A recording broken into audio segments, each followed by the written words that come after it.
Hasta la vista, कैसे हो मैं बादाम पेस्ता। मैं हूँ मनमुदी बालक और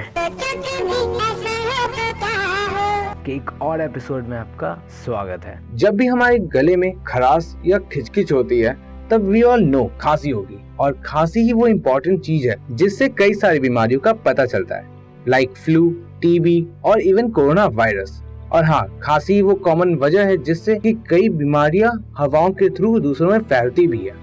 कभी सोचा है अगर आपको कभी खांसी ही ना आए तो क्या होगा? बिना खांसी के ये दुनिया कितनी बेहतर होगी, या फिर क्या इसकी वजह से हमें कोई कॉम्प्लिकेशन दिखने को मिल सकते हैं? तो वेट दोस्तों, इन सारे हाइपोथेटिकल सवालों का जवाब देगा ये मनबुद्धि बालक। खांसी एक तरह का रिफ्लेक्स एक्शन है जो इंसानों और कई जानवरों में होते हैं।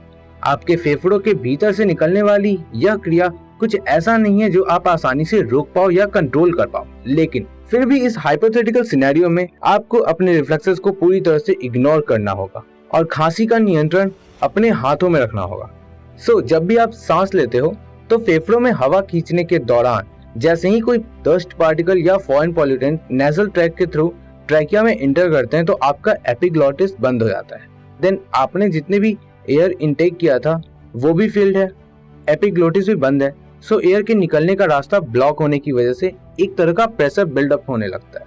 नाउ जो एब्डोमिनल रिब या डायफ्राम के मसल है वो कॉन्ट्रैक्ट होने लगते हैं और एयर को ट्रैकिया की तरफ चैनलाइज करते हैं, और वही एयर के निकलने के साथ हम खांसते हैं और ये कुत्ते के भौंकने जैसी आवाज निकालते हैं। Okay wait, it's not similar, my bad. और ये हवा जो हमारे लंग से निकलते हैं वो साउंड के स्पीड से काफी क्लोज होते हैं। एक खांसी से मुक्त दुनिया में आपके एपिग्लॉटिस कभी बंद नहीं होंगे और हवा कभी भी फेफड़ों या सांस नली में ब्लॉक नहीं होंगी। और हाँ, साथ में आप वो कुत्ते के भौंकने जैसी आवाज भी नहीं निकालोगे। Oops, my fault again. ये इतना आसान है। अगर आप ऐसा कुछ सोच रहे हो तो नहीं, इट्स नॉट दैट सिंपल। खांसी एक वजह से होती है। ये जितने भी पॉल्यूटेंट्स और डस्ट पार्टिकल आपके गले के अंदर और फेफड़ों में जमा होते हैं, ये इन्हें निकालने का भी काम करता है, which is quite important for us. जब भी ये फॉरेन पार्टिकल आपके सांस नली में जाते हैं तो फिर उसके बाद नर्व्स को ब्रेन में सिग्नल भेजने के लिए कहा जाता है, जो कि कुछ ऐसे होते हैं। सभी फेफड़ों और सीने की मांसपेशियां सावधान, हवाओं को एक साथ बाहर धकेलने के लिए तैयार हो जाओ।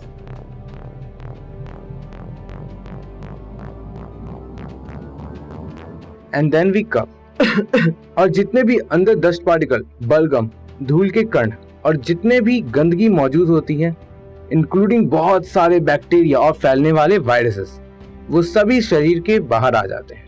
अगर आप खांसी नहीं करोगे तो यह बात तय है आप किसी और को बीमार नहीं करोगे, लेकिन इसके बाद शायद आप खुद को बीमार कर लो, क्योंकि खांसना 20 से भी ज्यादा बीमारियों का कॉमन सिम्टम्स है। इसके बगैर आपकी बीमारी का पता भी नहीं चलेगा और आप अनजाने में ही फैलने वाली बीमारियों को और फैला दोगे, और धीरे धीरे करके फेफड़ों से जुड़ी और सांस लेने से जुड़ी बीमारियां भी काफी ज्यादा देखने को मिलेंगी, और फिर शायद हमें खांसी जैसे संकेत ना मिलने की वजह से इलाज करवाने में काफी ज्यादा देरी हो जाए। एक ऐसी दुनिया जहां कोई खांसी ना करे प्रैक्टिकली काफी खतरनाक हो सकता है, क्योंकि फिर हमें कुछ दिनों या महीनों के लिए नहीं बल्कि हमेशा के लिए क्वारंटीन में रहना होगा, ताकि कोई फॉरेन पॉल्यूटेंट्स या डस्ट पार्टिकल हमारे सांस नली में ना जा पाए और हमारे लंग या रेस्पिरेटरी सिस्टम को ना डैमेज करे।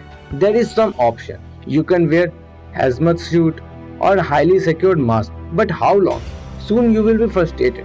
ये नई खांसी मुक्त दुनिया काफी भयावह होगी, क्योंकि चहुं ओर सन्नाटा पसरा होगा। ये नई दुनिया काफी डिप्रेसिंग और परेशान करने वाली होगी। बहुत रेयरली कोई घर से बाहर निकलेगा, और अगर निकलेगा भी तो दूसरों से बच के, ताकि कहीं से भी कोई इन्फेक्शन ना हो जाए। और यही डिप्रेशन हमारी प्रोडक्टिविटी को भी रिड्यूस करेगा, और इवेंचुअली इसकी वजह से ग्लोबल इकोनॉमी भी काफी ज्यादा प्रभावित होगी, जो कि अभी जस्ट कुछ दिनों के ही लॉकडाउन से आपके सामने इसके रिजल्ट्स आ ही गए होंगे। जैसा हम लोग सोचते हैं कि खांसना खराब चीज है या कुछ दिक्कत है, वाकई में coughing is good for you.